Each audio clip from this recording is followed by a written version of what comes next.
ನೀವ್ಯಾರಾದ್ರೂ ನಮ್ಮ ರೈತರಾಗಿ ನಿಮ್ಮ ತೋಟಕ್ಕೆ ನಾಟಿ ಗೊಬ್ಬರ ಬೇಕಂದ್ರೆ ನನ್ನ ವಿಡಿಯೋನ ಕೊನೆವರೆಗೂ ನೋಡಿ ಅಂತ ಹೇಳಕ್ಕೆ ಇಷ್ಟಪಡ್ತೀನಿ. ಹಬ್ಬ ದಿವಸ ನಮ್ಮೂರಾಗೆ ಇವತ್ತು ಮರಿ ಕೊಯ್ದುಟ್ಟು ಉಡ್ಡಾಗಿ ಕೂಡ ಹಾಕಿದ್ರೆ ನಾವು 3 kg ಮಾಂಸ ಕೊಡೋಣ ಹೇಳಿದ್ದೆ.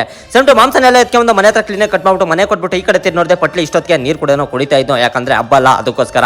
ಸೆಂಟು ನಮ್ಮ ಪಟ್ಟಿನ ಕರ್ಕೊಂಡು ನಾನು ಸೀದಾ ಹೋಗಿದ್ದೆ ನಮ್ಮ ತೋಟಕ್ಕೆ. ಯಾಕಂದ್ರೆ ನಾಟಿ ಗೊಬ್ಬರ ಕೂಡ ಬಂದಿತ್ತು ಲಾರಿ ರೋಡು. ಎಲ್ಲಿಂದ ಬಂದಿರೋದು? ಕೃಷ್ಣಗಿರಿನಿಂದ ಕೂಡ ಬಂದಿರೋದು, ತಮಿಳುನಾಡಿಂದ.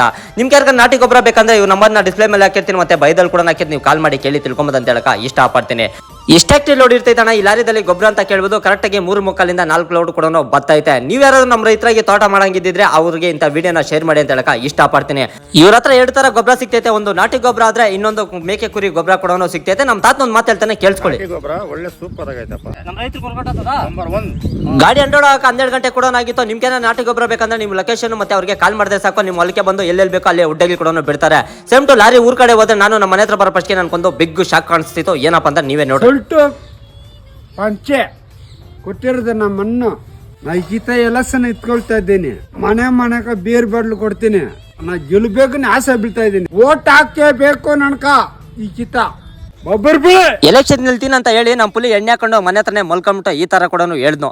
ನಾನು ನನ್ನ ಕೈ ದುಡಿಯಕ್ ಆಗಲ್ಲ, ಸತ್ತೇ ಬರ್ತೀನಿ. ಉಗಾದಪ್ಪ ಹೊಸ್ತಡ್ಕೊ ಎಲ್ಲರೂ ಮನೇಲಿ ಮಾಡಿದೆ, ನಾವು ಮಾಡಿದ್ದೆ ನಮ್ಮೂರ್ ಕೆರೆಯಲ್ಲಿ. ನಾನು ಹೋಗೋ ಫಸ್ಟ್ಗೆ ನಮ್ಮ ಗುರುಜಿ ಈ ತರ ಕೂಡ ಆಡ್ತಾ ಇದ್ರು. ಇವ್ರು ಯಾಕೆ ಈ ತರ ಆಡ್ತಾರೆ ಅಂತ ನಿಮ್ಗೆ ಗೊತ್ತಿದೆ ಕಮೆಂಟ್ ಬಾಕ್ಸ್ ಆಗ ಕಮೆಂಟ್ ಮಾಡಿ ಅಂತ ಹೇಳಕ್ ಇಷ್ಟಪಡ್ತೀನಿ. ಅದೇ ತರ ನಮ್ಮ ಆಂಟಿ ಲವರ್ ಮಧುಗೌಡ ಕೂಡ ಬಂದಿದ್ರು. ಅವ್ರ ಜೊತೆ ಒಂದು ಸಿಟ್ಟಿಂಗ್ ಆಗಿದಾಗ ಒಂದು ಮಾತು ಕೂಡ ಹೇಳಿದ್ರು, ಕೇಳಿಸ್ಕೊಳ್ರಿ. ಹಾಯ್ ಫ್ರೆಂಡ್ಸ್, ನಾನು ನಿಮ್ಮ ಮಧುಗೌಡ. ನಮ್ಮ ವಿನಿ ಅವರು ರೈತರ ಬಗ್ಗೆ ಯೂಸ್ಫುಲ್ ಆಗಿ ಮಾಹಿತಿಗಳು ಕೊಡ್ತಾರೆ. ಅವ್ರನ್ನ ಫಾಲೋ ಮಾಡಿ, ಸಪೋರ್ಟ್ ಮಾಡಿ. ಇದನ್ನೆಲ್ಲ ಮುಗಿಸ್ಕೊಂಡು ಮನೆಗೆ ಬರಕ ರಾತ್ರಿ 12:20 ಆಗಿತ್ತು. ಇವತ್ತಿನ ಕತೆ ಇಷ್ಟು. ನಾಳೆ ಸಿಗ್ತೀನಿ ಫ್ರೆಂಡ್ಸ್ ನಿಮ್ಕ.